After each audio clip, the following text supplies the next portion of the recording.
guys, I'm here with a new illustrated Bible called The Spirit of God. It's by Doris Weinbeek Rickers, and it's illustrated by Fernando Juarez. Over 40 stories of God's power and presence. It's published by Zonder Kids. And right in the front it says, "Where can I go from your spirit? Where can I flee from your presence? If I go up to the heavens, you are there. If I make my bed in the depths, you are there. If I rise on the wings of the dawn, if I settle on the far side of the sea, even there your hand will guide me. Your right hand will hold me fast." Psalm 139, 7 through 10. The Spirit of God Illustrated Bible. And so inside we have a nicely laid out table of contents that shows the story. So we have God's Spirit in creation. The Spirit breathes life into Adam and Eve. The day the Spirit was sad. The Spirit makes all things new again. It goes on. Those are in the Old Testament, and then the stories in the New Testament. How will Jesus come? The celebration of the Spirit's work. And that is the Bible. So it's really nice for kids because it's in a nice large print. It's not overwhelming with like pages of the tiny print, and it's illustrated very beautifully, so kids can go in and read a story a night, or the parents can read a story a night with them, or they could read to their parents, however you want to do that.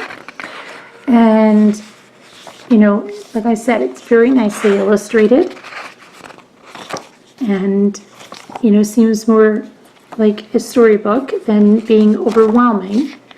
And the Spirit is on Joshua,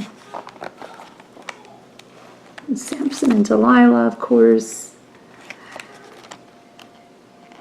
And as Ezekiel travels on the wings of the Spirit came into me and raised me to my feet, and I heard him speaking to me, Ezekiel 2:2.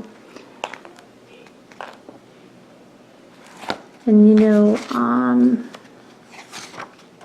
just want to see how the words read. It says, "One day the armies of the great Babylonian Empire swept over the nations, including Israel. The warriors ripped apart God's temple. They stole valuable things. They destroyed the crops in the field and cut down the trees and burned the houses. The walls of Jerusalem were just heaps of stone. Everyone still alive was very sad. Now God's people had forgotten God. But he didn't forget them. In the darkest of times, God's Spirit spoke through the prophet Ezekiel to give the people hope. Ezekiel did as he was told. He shouted to the bones, and suddenly there was a rattling noise, and the bones started to dance. They jostled into position and joined together to make human skeletons, and the muscles and flesh formed on those bones, and skin grew and covered it all. The Spirit of God told Ezekiel to call the wind to breathe into the bodies. So Ezekiel said, 'Come, Spirit, from east and west, from north and south, breathe your breath into these bodies so they will come alive again.'